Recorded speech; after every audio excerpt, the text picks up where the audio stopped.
வாழ்க வையகம், வாழ்க வையகம், வாழ்க வளமுடன். குரு வாழ்க, குருவே துணை. ஓம் குரு பிரம்மா, குரு விஷ்ணு, குரு தேவோ மகேஸ்வரக, குரு சாக்ஷாத் பரபிரம்மா, தஸ்மை ஸ்ரீ குரவே நமக. உலகம் எங்கும் உள்ள ஆதவன் தொலைக்காட்சி நேயர்களே, ராசி பல நிகழ்ச்சியினூடாக உங்களை சந்திப்பதில் பெருமகிழ்ச்சி அடைகிறேன். இன்றைய நாளில் மன நிம்மதி, மனநிறைவு, மனமகிழ்ச்சி பெருகட்டும். வாழ்க்கை பயணங்களில் உயர்வு கிடைக்கட்டும். இலட்சிய பாதைகளில் வெற்றி கிடைக்கட்டும். அதற்கு எல்லாம் வல்ல அந்த இறைவனும் குருவும் உங்களுக்கு துணை நிற்கட்டும். முதல்ல இன்றைய நாளுக்கான பஞ்சாங்க விவரத்தை பார்ப்போம். ஸ்ரீ பராப வருடம் ஆவணி மாதம் 1ஆம் நாள் செவ்வாய்க்கிழமை, ஆங்கிலத்தில் 18/8/2026. நாள் முழுவதும் வளர்பிறை சஷ்டி திதி, அதாவது நாள் முழுவதும் சொல்லும்போது 5:51 வரைக்கும் இருக்குது. அதற்கு பிறகு சப்தமி திதி வருது. நாள் முழுவதும் சுவாதி நட்சத்திரம் காணப்படுது.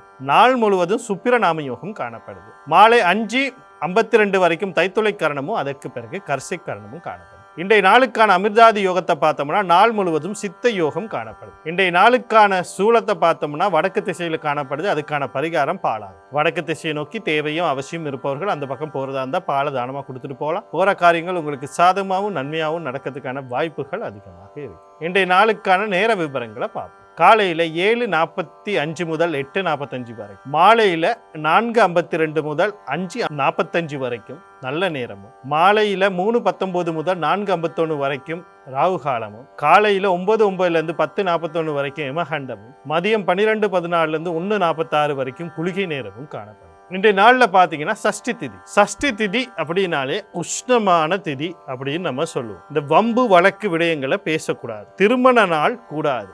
முக்கியமாக கணவன் மனைவி எடுக்கக்கூடிய இடையில இருக்க சிக்கல்களை பேசி தீர்க்கிறேன்னு இன்னைக்கு கூடாது. அது இன்னும் பெருசாகும் தவிர சின்னதாகவோ குறையிறதுக்கு வாய்ப்பு இல்லை. அதனால இந்த நாட்களில் வம்பு வழக்கு கணவன் மனைவி விவகாரங்களை பேசுக. திருமண நாள் கூடாது, உஷ்ணத்திதி. மற்றபடி என்ன மற்ற விஷயங்களை நீங்கள் செய்யலாம். உங்கள் ஜாதகத்தை நீங்கள் பாருங்கள், தனிப்பட்டதை கேட்டுட்டு இதை நான் ஆரம்பிக்க போகிறேன் ஒரு புது விஷயம்னு ஒரு ஜோதிடர்கிட்ட ஒரு கேட்டுட்டு நீங்கள் அதை விஷயங்களை செய்யலாம். மற்றபடி இந்த நாளில் சஷ்டி திதி இருக்குது. மற்ற சுவாதி நட்சத்திரம், சுப்பிர நாம யோகம், தைத்துளை கரணம். இந்த தைத்துளை கரணத்தின் அதிபதி அப்படின்னாலே சுக்கிரன் வந்துடுறாரு. சுக்கிரன் அப்படின்னாலே ஆடம்பரம் அப்படின்னு வரும். எது ஆடம்பரம்னா அத்தியாவசியம் அற்ற பொருள். இப்போ உதாரணத்துக்கு எனக்கு காலில் போடுறதுக்கு ஒரு காலணி வேணும். அது ஷூவாக இருக்கலாம், ஒரு ஸ்லிப்பராக இருக்கலாம், ஒரு செண்டலாக இருக்கலாம், ஏதோ ஒன்று எனக்கு வேணும். அதை நான் சாதாரணமாக வாங்க முடியும். குறிப்பிட்ட நிறுவனத்தில் குறிப்பிட்ட இடத்துல போயிட்டு தான் நான் வாங்குவேன் அப்படின்னு நினச்சி வாங்குறது தான் ஆடம்பரமாக மாறும். அது ஒரு ஆடையாக இருக்கலாம். அதான் சொல்லுவாங்க பிராண்ட் அப்படின்னு சொல்லுவாங்க. நாங்கள் பிராண்டை நோக்கி போய் வாங்குறது இல்லை. ஒரு பெரிய கடையில் தான் நான் வாங்குவேன், துணி கடையில் தான் வாங்குவேன், இல்லை நான் ஒரு ஷூ கடையில் தான் வாங்குவேன் அப்படிங்கிற மாதிரி அந்த பேரை நோக்கி செல்வது, இது ஆடம்பரமாக மாறும். அப்போ இந்த ஆடம்பர பொருட்கள் இல்லது ஆடம்பர சம்பந்தப்பட்ட விஷயங்கள் சிறப்பாக இருக்கும். ஆபரணங்கள், ஆடைகள், சொகுசு வாகனங்கள், சினிமா, களியாட்டம், கொண்டாட்டம், இதுகளை ஆரம்பிக்கிறது, இது சம்பந்தப்பட்ட விஷயங்களை செய்வது இந்த காரணத்தில் சிறப்பாக இருக்கும். அடுத்து இன்றைய நாளுக்கான ராசி பலனை பார்ப்போம். இந்த ராசி பலன் அப்படின்னு சொல்லும்போது ஒவ்வொரு நாளுமே உங்களுக்கு ஒரு தெளிவான விளக்கத்தை கொடுத்துக்கிட்டு இருக்கேன். என்ன விளக்கம் அப்படின்னு பார்த்தீங்கன்னா, ஜாதகம் பலனை எப்படி கேட்பது. இங்கே இருக்கவங்களுக்கு பலன் கேட்க தெரியாது, யாருக்குமே பலன் கேட்க தெரியாது. காரணம் என்ன அப்படின்னா, நீங்கள் எல்லாரும் ராசியை அடிப்படையாக கொண்டு பலன் கேட்குறீங்க. நம்ம சொல்லும் போது பொது பேரை தான் சொல்லியிருப்போம். மேச ராசிங்கிறது பொது பேர், ரிஷப ராசிங்கிறது பொது பேர், கன்னினா பொது பேர், கும்பனா பொது பேர். அப்போ உங்களுக்குன்னு வரும்போது அதனுடைய மாற்றங்கள் இருக்கு. அந்த மாற்றங்களை தான் நீங்கள் பார்க்கணும். அது லக்னத்தை எடுத்து, லக்னம் தான் உங்களுக்கு உரியது. எத்தனை பேருக்கு லக்னம் தெரியும்னா, ஓரளவுக்கு ராசி நட்சத்திரம் தெரிஞ்சவங்க 100ல் ஒரு 50 பேர்னு எடுத்துக்கிட்டா, அந்த 50 பேரில் 45 பேருக்கு லக்னம் தெரியாது. அப்போ இப்படி நீங்கள் பார்க்கும்போது லக்னத்தோடு தான் பலன் கேட்கணும். ஒரு ஜோதிடத்தை போய் கேளுங்க, நீங்கள் பலன் எதை வச்சு பார்ப்பீங்க அப்படின்னா லக்னத்தை வச்சு தான் பார்ப்பாரு. ராசியோ நட்சத்திரமோ அவர் பார்க்குறது இல்லை. அதான் ரைட், அதை பார்த்துக்கொள்வார். ஏன்னா ராசி நட்சத்திரம் அவங்களோட குணம் என்னன்னு சொல்லும். ஏன்னா சந்திரன் மனோகாரகன், மனம் சிறப்பாக இருக்கு. உடல் அமைப்புகள் எப்படி இருக்குன்னு நட்சத்திரம் சொல்லும், ராசியினுடைய சொல்லும். சிம்ம ராசியோ லக்னமோ அது யார் எடுத்திருந்தாலும், அது ராசியா இருந்தா அவங்க உடல் அளவிலையும் மனம் அளவிலும் நல்ல தைரியசாலியா இருப்பாங்க. எடுத்தோன்னே மூஞ்சிக்கே பேசுவாங்க விஷயத்துல. லக்னமாக அமைஞ்சு விட்டால் அவங்க செய்யற காரியங்களை ஆளுமை திறமையோட செய்வாங்க. இப்படி ஒவ்வொருத்தருக்கும் ஒவ்வொரு விஷயம் இருக்கு. மிதுன ராசிக்காரங்கள் இருந்தால் இரட்டைத்தன்மை கொண்டவர்கள். உடல்ல அவர்களுக்கு ஆண்மைத்தன்மையும் இருக்கும், பெண்மைத்தன்மையும் இருக்கும். முழுமை பெண்மைன்னு சொல்லிட முடியும். அவர் ரெண்டையும் கலந்த மாதிரி தான் இருப்பாங்க அவருடைய உடல் அமைப்பு. மனமும் அப்படித்தான். என்னத்தான் அவங்க வெளியே ஒரு கடினமான தன்மையை காட்டினாலும், அது ஒரு ஆண் ராசி அப்படி கடுமையான தன்மை காட்டினாலும் அந்த புதனுக்குரிய நளினத்தன்மைகள் அவங்களுக்குள்ள இருக்கும். இப்படி ஒவ்வொரு ராசிக்கு ஏற்ற மாதிரி அதை தெரிஞ்சு வச்சுக்கொள்றது. ரைட், இவங்களோட குணாதிசயங்கள் என்ன அப்படின்னு தெரிஞ்சு வச்சுக்கிறதுக்கு ராசியும் நட்சத்திரமும் அவசியப்படும். ஆனால் லக்னம் தான் முக்கியம். சந்திரனை நகர வச்சு ராசி உதயமாகிறது. சந்திரன் ஒரு நாளைக்கு ஒரு நட்சத்திரத்தின் மீது அவருடைய பயணத்தை ஆரம்பிப்பார். அவர் ஆரம்பித்து எந்த ராசியில் இருக்கும்போது ஒரு குழந்தை அவதரிக்குதோ அந்த அவதரிக்கிற நட்சத்திரம் ஜென்ம நட்சத்திரமாக மாறும். அந்த நட்சத்திரம் எந்த ராசிக்குள்ள இருக்குதோ அது ஜென்ம ராசியாக மாறும். சந்திரன் அப்படிங்கிறது ஜோதிட விதியின்படி தாய் கிரகமாக சொல்லப்படும். தாய் எங்களுக்கு உடல் கொடுக்கிறார். இதுக்கு உயிர் கொடுக்கிறது யாரு? தந்தை. இது சூரியன் அடிப்படையாக வருது. சூரியன் மாதத்திற்கு ஒரு ராசியில் இருப்பார். அவர் பார்த்தீங்கன்னா தை மாசம் மகரத்தில் ஆரம்பிப்பார். சித்திரை மாசம் அப்படிங்கும்போது மேசத்தில் ஆரம்பிப்பார். இப்படி அவர் மாசத்தில் ஆரம்பிச்சு சூரிய ஒளி அந்த ராசி கட்டங்களுக்கு ஊடாக தெரிகிற அடிப்படையில் ஒரு நாளைக்கு 2 மணித்தியாலத்துக்கு ஒருக்கா சூரியனுடைய இடம்பெயர்வு நடக்கும். அப்படி அவர் நகர்வு நடக்கும் போது மேச லக்னமாக இருக்கும். 2 மணித்தியாலத்துக்கு பிறகு ரிஷமமாக மாறும். 2 மணித்தியாலத்துக்கு பிறகு கடகமாக, மிதுனமாக, கடகமாக மாறும். அப்ப இப்படி அந்த பலன்கள் எல்லாம் வரும். அப்ப லக்னம் தான் தெரியும். அதுதான் ஆத்மகாரகன். சூரியன் தான் ஆத்மகாரகன், உற்பத்திக்காரகன். அவர் தான் தந்தை உயிரை கொடுப்பார். லக்னத்தை தெரிஞ்சு வச்சுக்கணும். முதல்ல நீங்க தெரிஞ்சு வச்சுக்க வேண்டியது லக்னம். நம்ம மேச ராசிக்காரர்களே அப்படின்னு சொன்னா நீங்க மேச லக்னக்காரர்கள் உண்மைப்பா கிடைக்கும். துலா ராசிக்காரர்களே அப்படின்னு சொல்லும்போது துலா லக்னக்காரர்கள். ஆனா இப்படி நம்ம சொல்றோமே, ஒரு லக்னத்தில் கோடான கோடி பேர் பிறந்திருப்பாங்க. அவங்களுக்கெல்லாம் நாங்க சொல்றதெல்லாம் சரியாக அமைஞ்சிடுமா அப்படின்னு சொல்லி பார்த்தீங்கன்னா சரியாக இருக்கும். எதன் அடிப்படையை பொறுத்து அப்படின்னா அவங்களுடைய தசாபுத்தியின் அடிப்படை. அதனால தசாபுத்தியை தெரிஞ்சுக்கொள்ளுங்க. தசாபுத்தியை சரியாக தெரிஞ்சுக்கிட்டா தான் நான் சொல்கிற பலன் உங்களுக்கு 100க்கு 100%, 75%, 50%, 25% தாக்கத்தை செலுத்தும், எந்த அளவுக்கு வழிகாட்டும் அப்படிங்கிறது தெரியும். தசாபுத்தியை தெரிஞ்சுக்கொள்ளுங்க. அந்த தசாபுத்தி சாதகமா பாதகமானு தெரிஞ்சுக்கொள்ளுங்க. தசைநாதனும் புத்திநாதனும் கர்ம நட்சத்திரத்தில் இருக்காரான்னு பாருங்க. ஒரு தசையில் ஒரு புத்தி ஊழ்வினை புத்தியா இருக்கும், அது நடக்குதான்னு பாருங்க. இவ்வளத்தையும் தெரிஞ்சுக்கிட்டு பலனை பாருங்க. அப்பதான் அந்த பலன் உங்களுக்கு வழிகாட்டலாக இருக்கும். நான் சொல்லும்போது மற்ற ஜோதிடர்கள் மாதிரி இந்தந்த காரியங்கள் அப்படி நான் சொல்ல மாட்டேன். குறிப்பிட்ட விஷயங்கள்ல கவனமா இருங்கன்னு சொல்லுவேன். குறிப்பிட்ட விஷயங்களுக்கு வாய்ப்பு இருக்குன்னு நான் சொல்லுவேன்.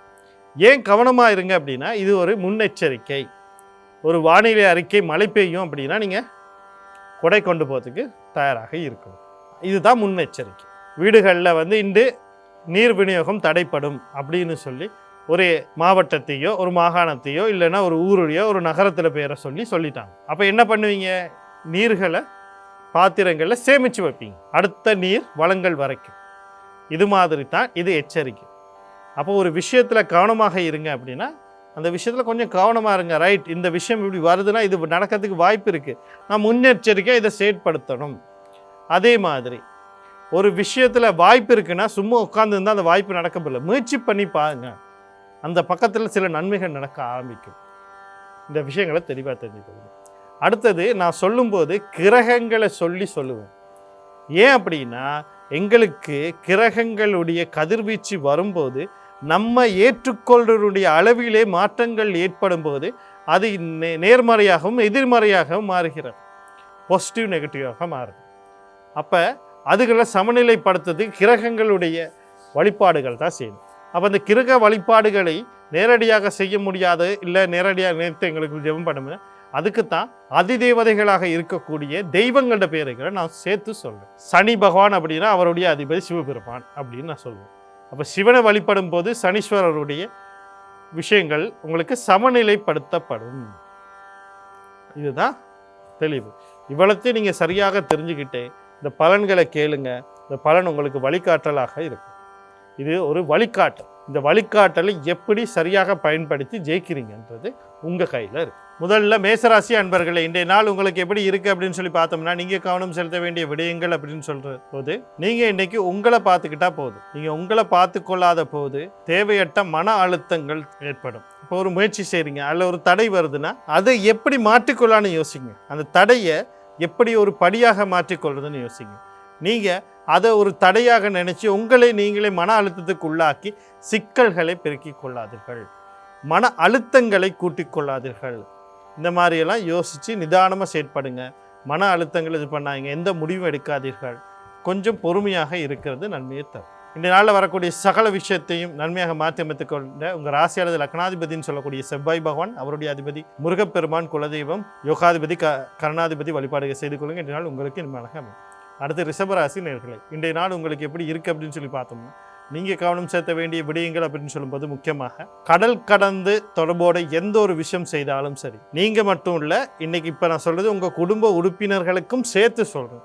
இந்த கடல் கடந்து தொடர்போட வியாபாரம், கல்வி, தொழில் இல்லை போகிறதுக்கு முயற்சி பண்ணுறது, அவசரப்பட்டு இன்றைக்கி எந்த முடிவு எடுக்காதீங்க. பணத்தை கொண்டு போய் இழந்துடாதீர்கள், பணத்தை இழந்துடாதீங்க. தேவையற்ற மனக்குழப்பங்கள் ஏற்படும். பெண்களுக்கு உங்கள் குடும்பத்தில் இருக்க நீங்கள் பெண்ணாக இருக்கலாம், உங்கள் குடும்பத்தில் இருக்க பெண்களுக்கு உடல் உபாதைகளில் ஏற்படுறதுக்கு வாய்ப்பு இருக்குது. கவனமாக இருக்கு. குடும்பத்துக்கே ஒரு மனசஞ்சலங்கள் ஏற்படுறதுக்கு வாய்ப்பு இருக்குது. தேவையற்ற விரயங்களை, செலவுகளை சந்திக்கிறதுக்கு வாய்ப்பு இருக்குது. இந்த இதனால் கொஞ்சம் கவனமாக இருங்க. இன்றைய நாளில் வரக்கூடிய சகல விஷயத்தையும் நன்மையாக மாற்றி அமைத்துக்கொள்ள நீங்கள் சனி பகவான், அவருடைய அதிபதி சிவபெருமான், தர்மசாஸ்திரா, குலதெய்வம், யோகாதிபதி வழிபாடு செய்து கொள்ளுங்க. இன்றைய நாள் உங்களுக்கு இனிமையாக அமையும். மிதுன ராசி நேயர்களே, இன்றைய நாள் உங்களுக்கு எப்படி இருக்குது அப்படின்னு சொல்லி பார்த்தோம்னா, நீங்கள் கவனம் செலுத்த வேண்டிய விடயங்கள் அப்படின்னு சொல்லும்போது முக்கியமாக நீங்கள் இன்றைக்கி எதிர்பார்ப்புகளை, ஆசைகளை, அபிலாசைகளை குறைச்சிக்கொள்ளணும். இல்லைன்னா அது மன அழுத்தங்களை உருவாக்கும். எதிர்பார்க்கறதுக்கு மாறாக, குறைவாக, கொஞ்சம் ஏற்றத்தாழ்வாக இருக்கும்போது அதை சரி செய்து போகும். 2வது திருமணம் சம்பந்தப்பட்ட எந்த ஒரு முடிவும் எடுக்காதீர்கள். அடுத்தது பார்த்தீங்கன்னா, வீடு, காணி, வாகனம், சொத்து சம்மந்தப்பட்ட விஷயத்தில் அவசரப்பட்டு எந்த முடிவும் எடுத்துக்கொள்ளாதீங்க. அண்ணன் அக்கா சம்மந்தப்பட்ட விஷயத்தில் கவனமாக இருக்க சொல்லுங்கள். நீங்களும் கவனமாக இருந்து கொள்ளுங்கள் அவர்கள் சம்மந்தப்பட்ட விடயத்தில். இன்றைய நாள் வரக்கூடிய சகல விஷயம் நன்மையாக மாற்றி சனி பகவான், அவருடைய அதிபதி சிவபெருமான், தர்மசாஸ்திர குலதெய்வம், யோகாதிபதி வழிபாடு செய்து கொள்ளுங்கள். இன்றைய நாள் உங்களுக்கு மேலாக அமையும். அடுத்து கடகராசி நேயர்களே, இன்றைய நாள் உங்களுக்கு எப்படி இருக்குது அப்படின்னு சொல்லி பார்த்தோம்னா, நீங்கள் கவனம் செலுத்த வேண்டிய விடயங்கள் அப்படின்னு சொல்லும்போது முக்கியமாக தந்தை சம்பந்தப்பட்ட விஷயங்களில் கவனம் தேவை. குழந்தைகள் சம்பந்தப்பட்ட விஷயம், முக்கியமாக ஆண் குழந்தை சம்பந்தப்பட்ட விஷயத்தில் எந்த விஷயமா இருந்தாலும் நீங்கள் அவங்கள கவனமாக பார்த்துக்கொள்ள, அவங்கள கவனமாக இருக்க சொல்லுங்கள். தொழில் சார்ந்த ரீதியான விஷயங்களை கவனமாக இருங்கள். தேவையற்ற இழப்புகள் வர்றதுக்கான வாய்ப்புகள் இருக்குது. தேவையற்ற இழப்புகள் வர்றதுக்கான வாய்ப்புகள் இருக்குது. இந்த ஏற்றுமதி இறக்குமதி வியாபாரங்கள் செய்ய நினைச்சிட்டு இருக்கவங்க அதுக்கான வாய்ப்புகள் கிடைக்கும். கடல் கடந்தோட தொடர்போடு அவங்களோட வியாபாரங்கள் வளரும். குழந்தைகள் வெளிநாடு போகிறதுக்கான வாய்ப்புகள் இருக்குது. அது முக்கியமாக ஆண் குழந்தை. தந்தைக்கோ அல்லது உங்களுக்கோ ஒரு கடந்த இருக்கக்கூடிய ஒரு நபரால் ஒரு நன்மை நடக்கும். தொழிலில் ஒரு எதிர்பார்த்த ஒரு முன்னேற்றம் அல்லது மன திருப்திகரான சில விஷயங்கள் நடக்கிறதுக்கான வாய்ப்புகள் இருக்குது. இந்த வாய்ப்புகளை சரியாக பயன்படுத்தி கொள்ள நீங்கள் சனி பகவான், அவருடைய அதிபதி சிவபெருமான், தர்மசாஸ்திர குலதெய்வம், யோகாதிபதி வழிபாடு செய்து கொள்ளுங்க. இன்றைய நாள் உங்களுக்கு மனதாக அமையும். அடுத்து சிம்ம ராசி நேயர்களே, இன்றைய நாள் உங்களுக்கு எப்படி இருக்குது அப்படின்னு சொல்லி பார்த்தீங்கன்னா, தந்தை வழி உறவுகள், தந்தை சார்ந்த விஷயத்தில் கவனமாக இருக்குது. உயர்கல்வி சார்ந்த விஷயத்தில் அவசரப்பட்டு எந்த முடிவும் எடுத்துடக்கூடாது. அடுத்து பார்த்தீங்கன்னு சொன்னால், வாழ்க்கை சார்ந்து, அது தொழிலாக இருக்கலாம், வியாபாரமாக இருக்கலாம், கல்வியாக இருக்கலாம், திருமணம் சம்பந்தப்பட்ட விஷயமா இருக்கலாம், திருமண வாழ்க்கை சம்பந்தப்பட்ட விஷயமா இருக்கலாம். அதாவது நீங்கள் செய்ய போகிற முடிவுகள், எடுக்கக்கூடிய முடிவு உங்கள் வாழ்க்கையில் நேரடியாக தாக்கத்தை செலுத்துமாக இருந்தாலும், மறைமுகமாக தாக்கத்தை செலுத்துவதாக இருந்தாலும் அந்த முடிவுகளை எடுக்க வேண்டாம். சின்ன சின்ன விஷயங்கள் அதுவும் யோசித்தாலும் ஒரு தடவைக்கு 2 தடவை ஆலோசனை பண்ணி பெரிய விடயங்கள் எதையும் செய்து விடார்கள். இந்த நாளில் வரக்கூடிய சகல விஷயத்தை நன்மையாக மாற்றி அமைத்துக்கொள்ள சூரிய பகவான், குலதெய்வம், யோகாதிபதி வழிபாடு செய்து கொள்ளுங்க. இந்த நாள் உங்களுக்கு அமையும். அடுத்து கன்னிராசி நேயர்களே, இன்றைய நாள் உங்களுக்கு எப்படி இருக்குது அப்படின்னு சொல்லி பார்த்தோம்னா, நீங்கள் கவனம் செலுத்த வேண்டிய விடயங்கள் அப்படின்னு சொல்லும்போது தேவையில்லாத சிக்கல்களை, குழப்பங்களை சந்திக்கக்கூடியதாக இருக்கும். அதனால் கவனமாக இருக்கணும். இருக்கிறதை இழந்துடக்கூடாது. அதே நேரத்தில் பார்த்தீங்கன்னா, எதிர்பாராத விஷயங்கள் தான் நடக்கும். திடீர் குழப்பங்கள், திடீர் இழப்புகள், திடீர் விபத்துக்கள், திடீர்னு தொலைந்து போகிறது, களவு போகிற மாதிரியான விஷயங்கள் வீட்டில் இருந்தாலும் சரி, வெளியில் இருந்தாலும் சரி, நீங்கள் உங்களுடைய தந்தை, உங்களுடைய குழந்தை, முக்கியமாக ஆண் குழந்தைகளை கவனமாக பார்த்துக்கொள்ளுங்கள். தந்தை வழி சொத்து, இன்சூரன்ஸ் சொத்துக்களை தடை ஏற்படும். எல்லா விஷயத்துலையும் கவனமாக இருக்கும். இதனால் வரக்கூடிய சகல விஷயம் நன்மையாக மாற்றியதுக்கு ஆஞ்சநேயர் குலதெய்வம் கண்ணன் யோகாதிபதி வழிபாடு செய்து கொள்ளுங்க. இன்றைய நாள் உங்களுக்கு இனிமையாக அமையும். அடுத்து துலா ராசி நேயர்களே, இன்றைய நாள் உங்களுக்கு எப்படி இருக்குது அப்படின்னு சொல்லி பார்த்தோம்னா, நீங்கள் கவனம் செலுத்த வேண்டிய விடயங்கள் அப்படின்னு சொல்லும்போது, திருமணம் சம்பந்தப்பட்ட நிச்சயதார்த்தம் செய்வதாக இருந்தால் அவசரப்பட்டு முடிவெடுக்கக்கூடாது. வாழ்க்கை சார்ந்து அது சம்மந்தப்பட்டு இருக்குது. வரன் தேடுவது அவசரப்பட்டு இதுதான் வரன்னு முடிவு பண்ணிடக்கூடாது. கணவன் இடையிலே கருத்து வேறுபாடுகள் வரலாம், கடந்து போக பாருங்கள். தேவையில்லாமல் பேசி அதை பெருசாக்காது. அடுத்தது யாரோட என்ன பேசுகிறோம், எப்படி பேசுகிறோம், சரியாக பேசுகிறோம்னா ஒரு தடவைக்கு 2 பேர் சிந்திச்சு பேசுங்க, அவசரப்பட்டு பேசுகிறாங்க. ஏன்னா நீங்கள் ஏதோ ஒன்று பேசுவீங்க, அது அவங்களுக்கு வேற ஒன்று புரியும். முக்கியமாக நண்பர்கள், உறவினர்கள், கூட வேலை செய்கிறவங்க, உங்களுடைய பங்குதாரர்கள், இவங்கள் மூலியமாக சிக்கல்கள் வர்றதுக்கு வாய்ப்பு இருக்குது. குழந்தைகள், 2வது குழந்தை சம்பந்தப்பட்ட விஷயத்தில் கவனமாக இருக்கும். இந்த நாளில் வரக்கூடிய சகல விஷயத்தை நன்மையாக மாற்றி அமைத்துக்கொள்ள நீங்கள் மகாலட்சுமி குலதெய்வம் கண்ணன் யோகாதிபதி வழிபாடு செய்து கொள்ளுங்க. இன்றைய நாள் உங்களுக்கு இனிமையாக அமையும். அடுத்து விருச்சிக ராசி நேயர்களே, இன்றைய நாள் உங்களுக்கு எப்படி இருக்குது அப்படின்னு சொல்லி பார்த்தோம்னா, நீங்கள் கவனம் செலுத்த வேண்டிய விடயங்கள் அப்படின்னு சொல்லும்போது, கடன் கொடுக்கல் வாங்கலிருந்து சிக்கல்கள் தீரும். அதே நேரத்தில் பார்த்தீங்கன்னு சொன்னால், தொழிலில் ஏதாவது ஒரு மாற்றத்தை எதிர்பார்த்துருந்தா அது கைகூடும். புதிய தொழில் வேணுமா, இருக்க தொழிலில் மாற்றம் வேணுமா, வாய்ப்புகள். நோய் நொடிகள்லேருந்து வெளிவரது, ஒரு கண்டத்திலேருந்து வெளிவரது, சிக்கல்லேருந்து வெளிவரத்துக்கு வாய்ப்பு. எதிர்கள் தொல்லையிலிருந்து வெளிவரத்துக்கு வாய்ப்பு. இந்த வாய்ப்புகளை சரியாக பயன்படுத்தி கொள்ள நீங்கள் விநாயக பெருமான் குலதெய்வம் கண்ணன் யோகாதிபதி வழிபாடு செய்து கொள்ளுங்க. இன்றைய நாள் உங்களுக்கு இனிமையாக அமையும். அடுத்து தனுசு ராசி நேயர்களே, இன்றைய நாள் உங்களுக்கு எப்படி இருக்குது அப்படின்னு சொல்லி பார்த்தோம்னா, நீங்கள் கவனம் செலுத்த வேண்டிய விடயங்கள் அப்படின்னு சொல்லும்போது, முக்கியமாக குடும்ப சொத்துக்கள் சம்மந்தப்பட்ட விஷயங்கள். இப்போ நான் சொல்ல போகிற விஷயங்கள் உங்களுடைய வாழ்க்கை துணைக்கும் சேர்த்து பார்த்துக்கொள்ளுங்க. குடும்ப சொத்துக்கள் சம்மந்தப்பட்ட விஷயங்களில் அவசரப்பட்டு எந்த முடிவும் இருக்கக்கூடாது. வாங்கிறது, விற்கிறது, அடகு வைக்கிறது, திருப்புறது, பாகப்பிரிவினை கூடவே கூடாது. காதல், களியாட்டம், கொண்டாட்டம் சம்மந்தப்பட்ட விஷயங்களில் கவனமாக இருக்கணும். குழந்தைகள், அது முதல் குழந்தையாக இருந்தால் 2வது குழந்தையாக அதுக்கு முயற்சி பண்ணுறதா இருந்தாலும் சரி, குழந்தைகள வாழ்க்கையில் ஏதாவது நடக்கிறதா இருக்கணும், இல்லை குழந்தைகளுக்கு சம்மந்தப்பட்ட விஷயங்களில் கவனமாக இருக்கணும். இந்த நாளில் வரக்கூடிய சகல விஷயத்தை நன்மையாக மாற்றி அமைத்துக்கொள்ள நீங்கள் குலதெய்வம் கர்நாடக யோகாதிபதி வழிபாடு செய்து கொள்ளுங்க. இன்றைய நாள் உங்களுக்கு இனிமையாக அமையும். அடுத்து மகர ராசி நேயர்களே, இன்றைய நாள் உங்களுக்கு எப்படி இருக்குது அப்படின்னு சொல்லி பார்த்தோம்னா, நீங்கள் கவனம் செலுத்த வேண்டிய விடயங்களை அப்படின்னு தாய் வழி உறவுகள், தாய் சார்ந்த விஷயத்தில் சில நன்மைகள் நடக்கிறதுக்கு வாய்ப்பு இருக்குது. வீடு, காணி, வாகனம், சொத்து சம்மந்தப்பட்ட விஷயத்தில் நீண்ட நாளாக இருந்த சிக்கல்கள் தீர்றதுக்கும், புதிதாக வாங்குறதுக்கும், இருக்க சொத்துக்களை விற்று அதில் இருக்க சிக்கல்களை தீர்த்துக்கிட்டு அதை விற்கிறதுக்கான வாய்ப்புகளும் இருக்குது. அடகு வச்சதை திருப்புறதுக்கான வாய்ப்பு இருக்குது. கணவன் மனைவி இடையில் அந்நியோன்யங்கள் பெறுகிறதுக்கான வாய்ப்பு இருக்குது. குழந்தைகள், அதுவும் கல்வி கற்கிற மாணவர்கள், பாடசாலை கல்வியில் முன்னேற்றங்கள் அடைகிறதுக்கான வாய்ப்புகள் இருக்குது. அடுத்து பார்த்தீங்கன்னா மன நிம்மதி, மன நிறைவு, மன மகிழ்ச்சி கிடைக்கக்கூடிய நாளாக இருக்குது. இந்த வாய்ப்புகளை சரியாக பயன்படுத்தி கொள்ள நீங்கள் பெண் தெய்வம்னு சொல்லக்கூடிய துர்க்கை, மாரியம்மன், கருமாரியம்மன், முத்துமாரியம்மன், அம்பாள் குலதெய்வம் கண்ணன் யோகாதிபதி வழிபாடு செய்து கொள்ளுங்க. இன்றைய நாள் உங்களுக்கு இனிமையாக அமையும். கும்பராசி நேயர்களே, இன்றைய நாள் உங்களுக்கு எப்படி இருக்குது அப்படின்னு சொல்லி பார்த்தோம்னா, நீங்கள் கவனம் செலுத்த வேண்டிய விடயங்கள் அப்படின்னு சொல்லும்போது, முக்கியமாக வாழ்க்கையில் எல்லாரும் எல்லா முயற்சியும் பண்ணிக்கிட்டு தான் இருப்போம். ஒரு சில பேர் குழந்தைக்கு முயற்சி பண்ணுவாங்க, சில குழந்தை பேர் குடும்ப சொத்துக்கு முயற்சி பண்ணுவாங்க, ஒரு சில பேர் காதல் சம்மந்தப்பட்ட விஷயங்கள் ஏதாவது ஒரு கொண்டாட்டத்தை நம்ம செஞ்சிருமான்னு முயற்சி பண்ணுவாங்க. எல்லா முயற்சிகளும் சில நேரங்களில் தடையோ தாமதங்களோ ஆகலாம், சில மாற்றங்களை ஏற்படுத்தலாம். முயற்சி அப்படி வந்தால் அந்த முயற்சிக்கு தடை வந்தால் கொஞ்சம் கவனமாக அடுத்த படி என்ன செய்யலாம்னு யோசிங்க. அழுத்தங்களுக்குள்ளே போகாது. பயணங்கள் போகிறதுக்கு முன்னுக்கு ஒரு தடவைக்கு 2 தடவை ஆலோசனை பண்ணுவோம். அடுத்தது சொல்ல வந்த விஷயத்தை தெளிவாக மற்றவர்களை புரிந்து கொள்ளும் விதத்தில் தெளிவாக சொல்கிறது நல்லது. சில நேரங்களில் அவசரப்பட்டும் பேசிடக்கூடாது, சில நேரங்களில் பேசாமல் இருந்தும் கூடாது. எந்த இடத்துல பேசணுமோ யோசித்து நிதானமாக பேசணும். ஒரு பத்திரப்பதிவு செய்கிறதுக்கு முன்னாடி விண்ணப்பங்களையோ ஒரு பத்திரங்களோ நீங்கள் பதிவு செய்கிறதுக்கோ அல்லது கொடுக்கறதுக்கு முன்னாடி ஒரு தடவைக்கு 2 தடவை அதை சரி பாருங்கள். இன்னொருத்தையும் சரிபார்க்க கொடுத்துட்டு பரிசீலனை செஞ்ச பிறகு கொடுக்கறது நல்லது. தம்பி தங்கைகள் சம்மந்தப்பட்ட விஷயத்தில் கவனமாக இருக்கணும்.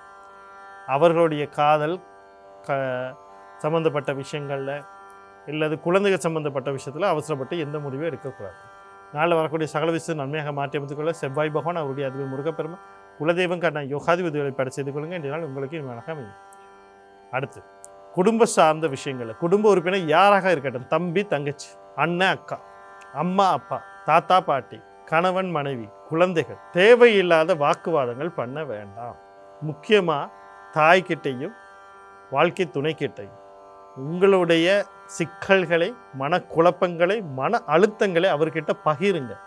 அதை அழுத்தமாக, கோபமாக, எரிச்சலாக, வெறுப்பாக அவர்களிடையே கொட்டி தீர்க்காதீர்கள். பேசுகிற வார்த்தையில் கவனம் வேணும். என்ன வார்த்தை பேசுகிறோம், எப்படி பேசுகிறோம், அவங்களுக்கு அழுத்தம் கொடுக்கக்கூடிய வார்த்தைகளை பேசி பிரிவுகளை உருவாக்காதீர்கள். கையில் இருக்க பணம் இருக்குதா, சேமிப்பு இருக்கா, அதை கொண்டு போய்ட்டு அதை திருத்த போகிறேன், அதை செய்ய போகிறேன், அதை வாங்க போகிறேன், இதை வாங்க போகிறேன், ஒன்று வேணாம். அமைதியாக இருங்க. மௌன விரதத்தை செஞ்சு கொள்ளுங்க. மௌன விரதம் பிடிங்க, அப்போ சிறப்பாக இருக்கும். இன்று நாளில் வரக்கூடிய சகல விஷயம் நன்மையாக மாற்றிக்கொள்ள நீங்கள் புத பகவான் அவருடைய அதிபதி மகாவிஷ்ணு குலதெய்வம் கண்ணநாதன் யோகாதிபதி வழிபாடு செய்து கொள்ளுங்கள். இந்த நாள் உங்களுக்கு இனிமையாக. மீண்டும் நாளை ராசி பலன் நிகழ்ச்சியினூடாக உங்களை நான் சந்திக்கிறேன். நன்றி, வணக்கம், வாழ்க வளமுடன்.